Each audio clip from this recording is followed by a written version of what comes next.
protege o coração. Vamos lá. Fala galera, sejam bem-vindos em mais um episódio Ciência e Performance. Estamos aqui com os colegas, Pedro Arthur, Moisés Silvio, convidado mega, super, ultra especial, professor Vitor, médico cardiologista. A gente vai bater um papo hoje sobre como o exercício protege o coração. Vai ser pesado, né? Mas antes, aquele recado importante. Qual é, Moisés? Recado 3C, você precisa...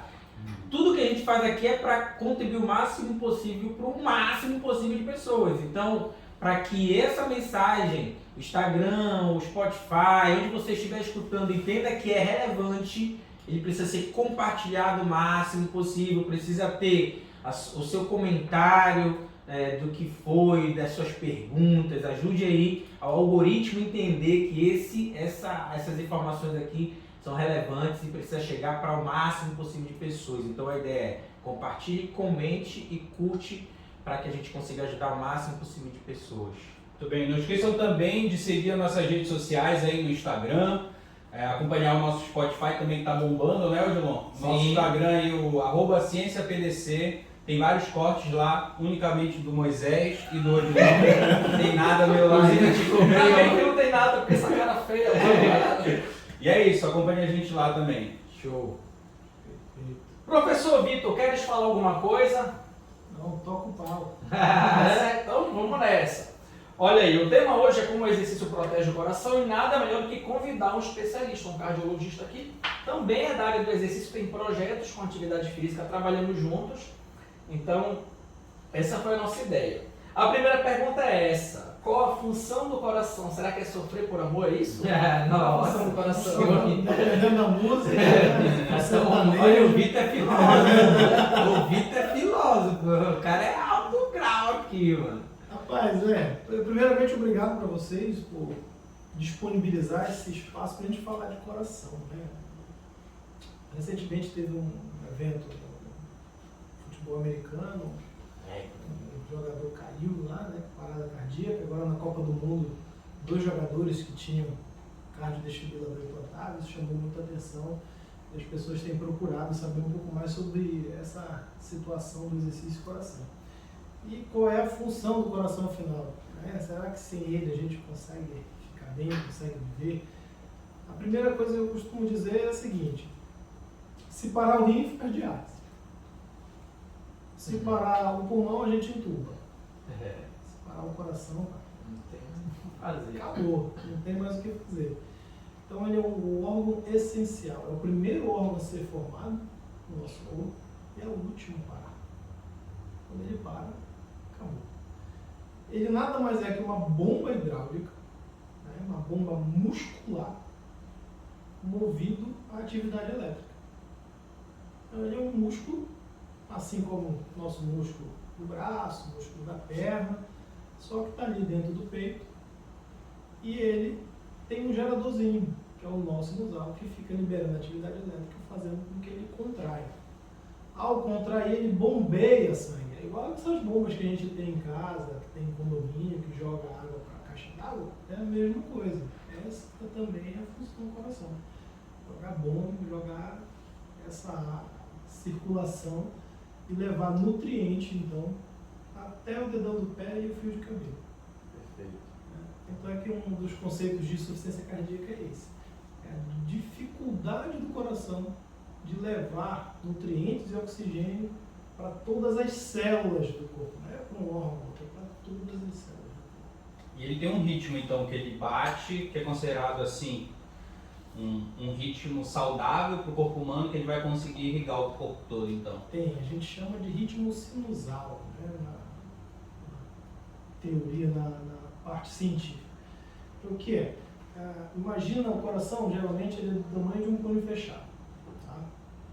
Então, logo na parte superior direita dele, desce a veia cava superior, que é uma veia bem grande, que drena o sangue que vem da cabeça, membro superior. E na junção dessa veia com o átrio direito, tem um interruptorzinho ali, umas células que são capazes de gerar corrente elétrica, igual o curaqué, que dá os feixes elétricos. A gente também, né? E ela tem a capacidade de se autodespolarizar. Então, ou seja, ela resolve ali já tudo organizado conforme a necessidade metabólica, produzir de determinado em determinado tempo a frequência cardíaca. Aí a gente chama de ritmo sinusal. Só que o corpo ele é perfeito, né? A estrutura, a máquina que deu um jeito de sobreviver milhões de anos. Se de repente ela não funciona, qualquer célula do coração é capaz de assumir essa função. Caraca. Então, não, digamos que por um motivo qualquer o nosso sinusal não funcionou. Ele tem a chamada doença do nosso sinusal. Uma célula logo abaixo pode assumir essa função, ou do lado, para que não pare a função. Automaticamente. O que eu não consigo entender é por que esse ritmo ele é importante. Tipo, porque bater mais rápido é ruim ou bater mais devagar não é ruim na real, né? Quer dizer que o... Não, Não, depende do quão devagar devagar é, né? Quanto é essa bradicardia, né? Considera-se normal de 50 a 100 batimentos. Sim. Ah, perfeito. Aí é fácil entender, voltando para a natureza. Os animais que mais vivem são os que têm menores batimentos. O beija-flor vive menos que uma baleia. Tartaruga, né? Tartaruga. Uma frequência cardíaca muito baixa. 40, 30 batimentos, a tartaruga. Eu trabalhava em laboratório com ratinho, o INSTA. A frequência cardíaca deles é extremamente acelerada. O tempo de vida bem menor, mais curtinho. E aí, mas poxa, por que isso acontece? É uma máquina, como eu falei, uma bomba. Pega um carro, Quanto menos trabalha, né? Menos mete uma desgasta. segunda e vai até Castanhal no máximo de velocidade. Não vai chegar. Vai chegar lá fumaçando tudo. Agora vai na manhã, tranquilo, vai Perfeito. gastar menos combustível. Essa analogia foi show, né, cara? Entender? Porque é importante. Inclusive, por exemplo, porque o estresse é tão ruim pro coração, né? Além de vários fatores que influenciam, um deles é essa alteração na frequência cardíaca, né? Por causa de hormônios que são liberados, e aí o coração fica ali acelerado a todo tempo, né? O estresse crônico, não é? Pois é, o negócio é o estresse crônico, né? Como Sim, ele falou, ir o pra estresse Castanhal, mas tipo, se ele acelerar em algum momento, pegou um susto, Não, mas o estresse ele crônico, volta. esse aqui é o grande problema, né? crônico, né?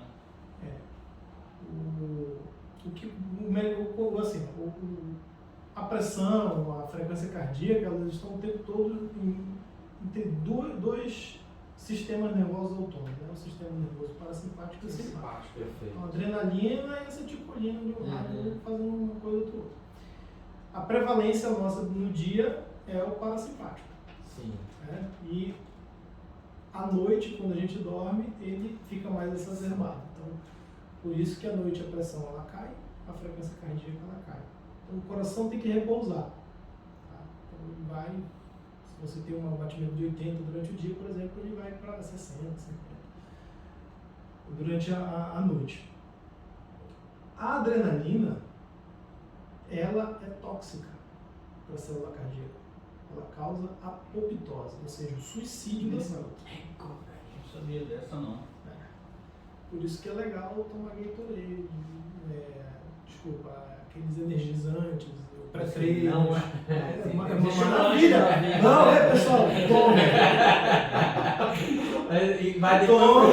depois Aí, vai no meu Instagram lá, eu digo onde é o meu consultório, que eu tenho que ter cliente, pô. Também não é assim. Se todo mundo parar de fazer o que E é o café também, eu tô errado. né, Vitor? O café é algo à parte, o que é interessante. Porque o café tem a xantina. Né? Então, o café. Sim. Então, a liberação dessa adrenalina causando apoptose, e aí é o mecanismo da essência cardíaca. Só toma cuidado, Vitor, com o teu microfone. Tá. Então, o que acontece? A função cardíaca, ela é medida por ela tem 3 variáveis. Sim. Tá? Que é o volume da frequência, o volume de contração. Digamos que o sangue receba 100 ml, chega a 100 ml dele, ele contrai, ele não consegue mandar 100 ml para frente. Nenhuma máquina consegue 100% de eficiência. Fica um resíduo. Então fica em torno de 30%, ou seja, ele consegue bombear 70%. Então esse a gente chama de volume sistólico, volume de ejeção, volume de contração. A outra coisa é a frequência cardíaca. Então quanto mais frequência cardíaca, mais volume eu vou mandar nesse mesmo tempo. Ok? E a outra situação é a resistência vascular periférica. Mas geralmente essas duas, a frequência cardíaca e o volume sistólico, são os mais importantes.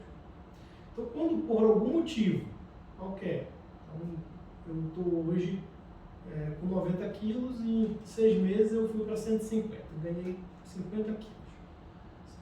O meu coração ele vai querer dar um jeito, ele precisa mandar sangue, oxigênio e nutrientes para todas as células do corpo.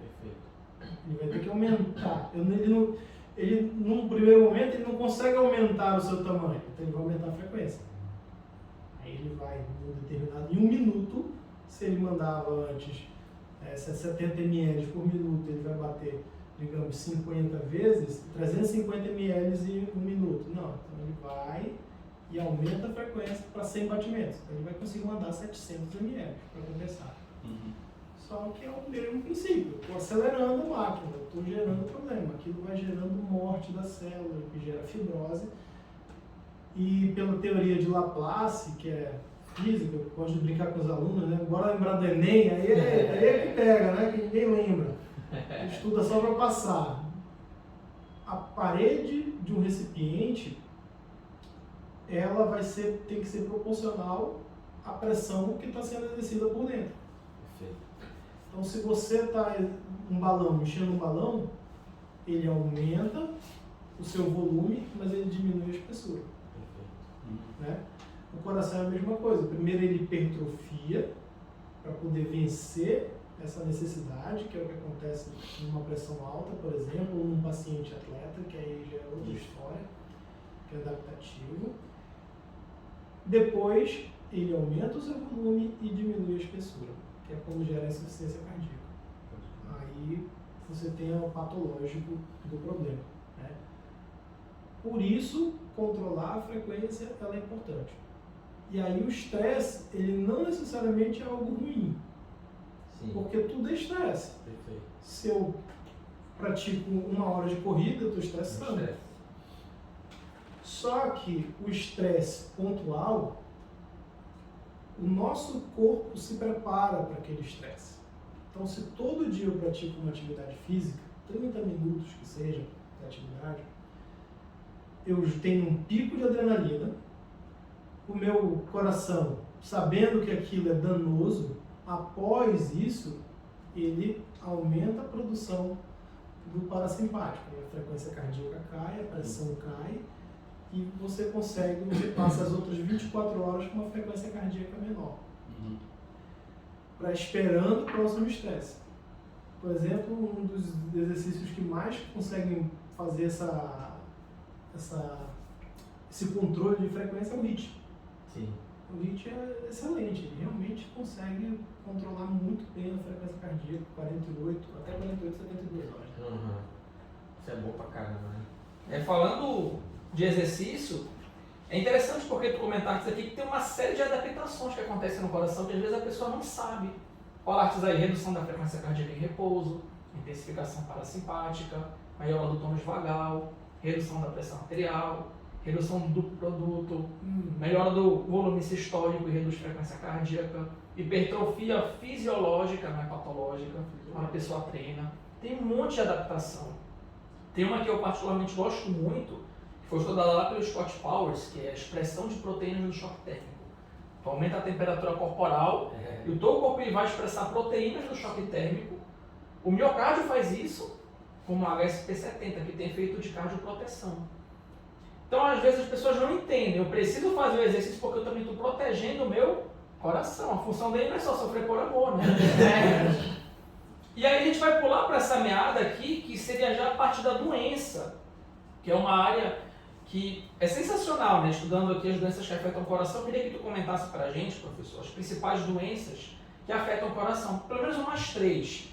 Eu sei que tu deve falar de hipertensão arterial. O que mais chega no teu consultório?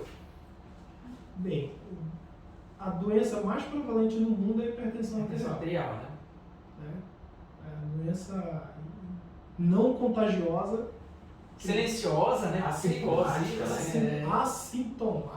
isso aí tem que ser ressaltado. Só tomo remédio quando eu sinto que tá alta. Meu Deus Então do tem céu. uns 3 hipertensos aqui, eu acho. Tá amarrado. Mas daí, vai jogar praga pra outro, eu não sou não. A hipertensão, que é o início de tudo, que gera doença coronariana, que são infarto, né?